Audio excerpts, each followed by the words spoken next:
I think mining is getting riskier than ever, and I am going to start hedging my risks here. I'm going to start changing the way that I operate. I am remaking my playbook in cryptocurrency because I'm a crypto trader, I'm a crypto investor, I'm a crypto miner, I'm a crypto freaking nerd. I'm Vosk on the VoskCoin YouTube channel. You may know me from building out the VoskCoin mining farm and documenting that. And that's what I really want to elaborate on today, kind of where my head's at and how I am changing up strategies to hopefully have better results. People are getting rich mining cryptocurrency. Drew Vosk is so passionate about Bitcoin, he's let it take over his house. $31.7 million worth of energy credits in August. That's nearly 4 times more than what they made selling Bitcoin. YouTuber and full-time crypto miner has spent the past few years filling his Virginia home with these mining. Things were so much better just a few years ago as far as opportunity, the timeline of cryptocurrency. It's a scary time.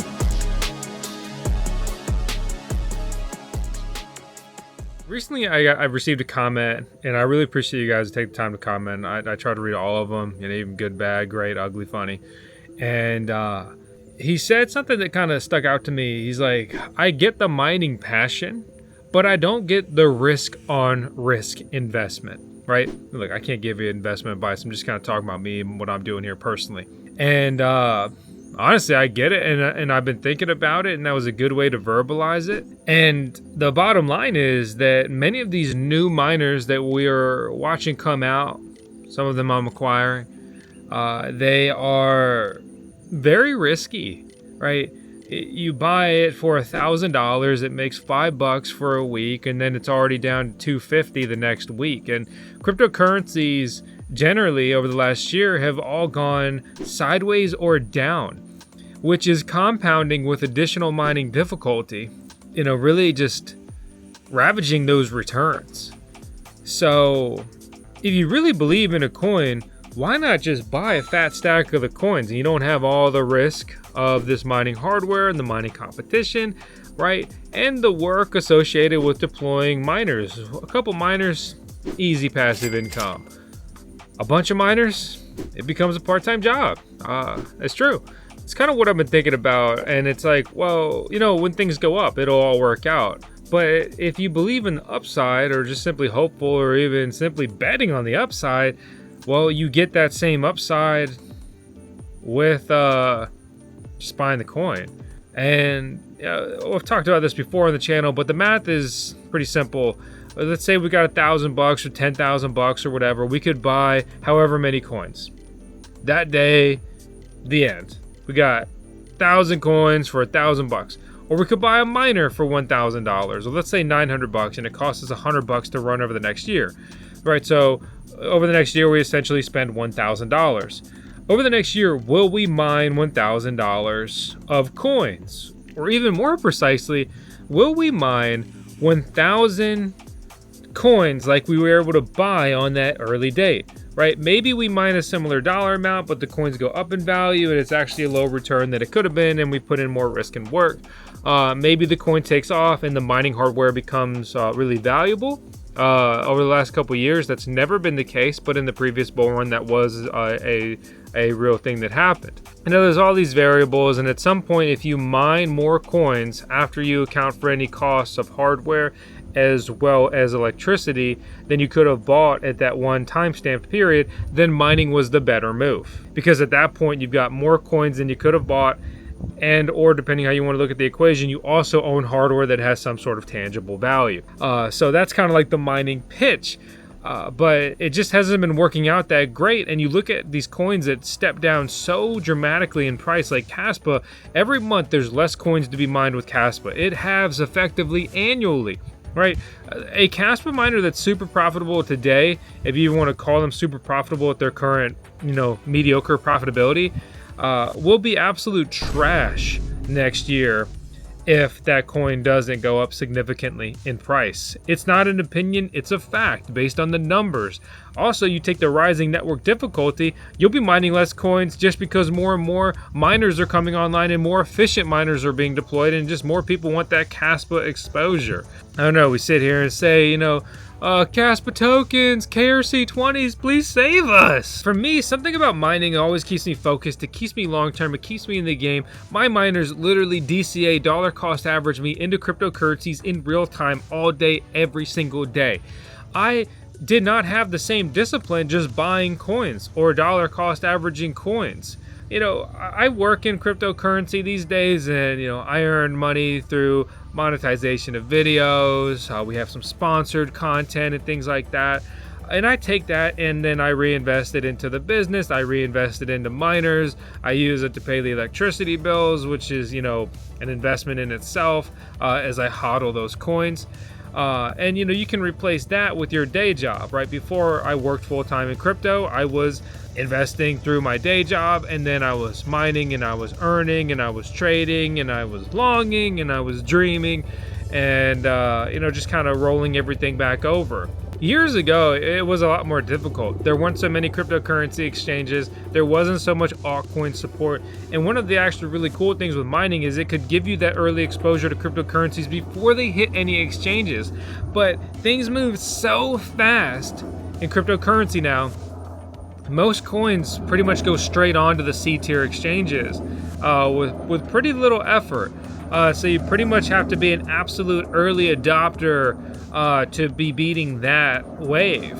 At that point, you know, liquidity is maybe mediocre or not great, but you can still get some pretty good positions on these cryptocurrencies early if you want to do so. But a lot of those coins haven't been that interesting to people because there's been such a huge focus on shitcoins, and in particular, within those shitcoins, it's actually the meme coins. Everyone's just been trying to get into the next big meme coin and ride that pump real quick before it busts. You do the math, it's something like, I was reading an article a couple days ago, it's like, I doing some other research to, you know, vet that in, and it was just like, yeah, out of 1,000 coins that launched today, only 3 went over $150 million market cap or stayed there. You know, one went, I forget, you know, went higher, but like 997 were, you know, statistically like total busts within 24 hours. Are you ready for that? Do you think you're gonna outtrade the absolute degens and that's all they do? Or even worse, are you gonna outtrade the bots that are moving at systematic paces, right, that you cannot compete with? There's a lot of money in cryptocurrency now. There's a lot of people who will do some crazy aggressive things because they have fat stacks, yo. Okay? I'm out there making fat stacks, fat stacks. With those like fat stacks, they can be so aggressive. They can buy serious positions. They can take losses and not really care. And I see people that go in and they like risk everything they have in the most risky sector, and then they throw their hands up and they get pissed when it doesn't work out, and they're devastated and they're depressed, and honestly it's just sad and terrifying. And then it's like it basically morphs them into like just straight up gamblers, and like, okay, well, I'm just gonna have to find another one and make it all back and then some, right? You get a couple wins and then you triple down and you lose it all, and then you're all in trying to make back your loss, right? You know, it's like revenge trading and stuff like that. And it's just scary. People don't understand the severity and the risk of what they're getting sucked into. If you literally had like physical bills entering and leaving your hands, you would operate so differently than the numbers on the screen. But it numbs you. It's different. It's scary how much you can just say, you know what, F it, let's do it. You know, let's roll that position that deep. You know, I contrast that with, you know, just trading spot holding, right? You know, I buy blue chip coins, right? Things that have a purpose, they have standing, they've got a decent market cap, they have a team, they're professional. These things that are less risky, right? In a risky sector overall, you could still say, but you know, something I can sleep at night knowing I'm in the XYZ coin positions.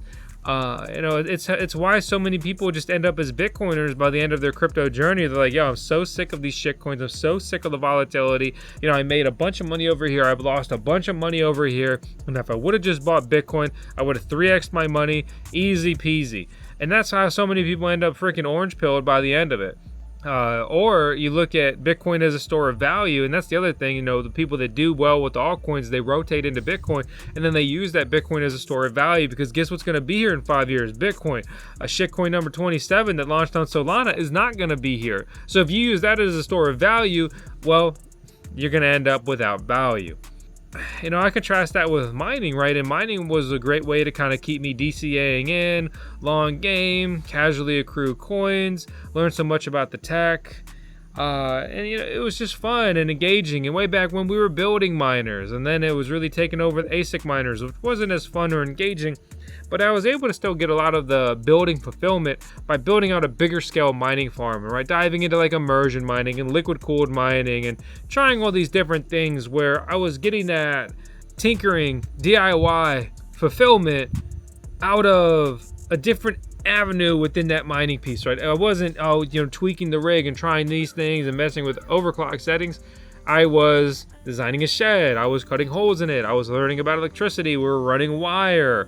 Ran an Ethernet cable across a field underground, right? All these things. And it's fun. It's everything I do full bore. Whatever hobbies, right? I get into gaming and I go pro gaming. I get into cars. I start racing cars. In the most difficult competitive amateur racing league or time attack league, whatever. I get into cryptocurrency. I get a couple miners. I'm like, okay, I need to build a mining farm, right? It's like I can't just buy a Glock. By the end of my time with it, it's a Gucci Glock. I change out every component that makes sense to me while still understanding that it's a functional tool and it's not a showpiece.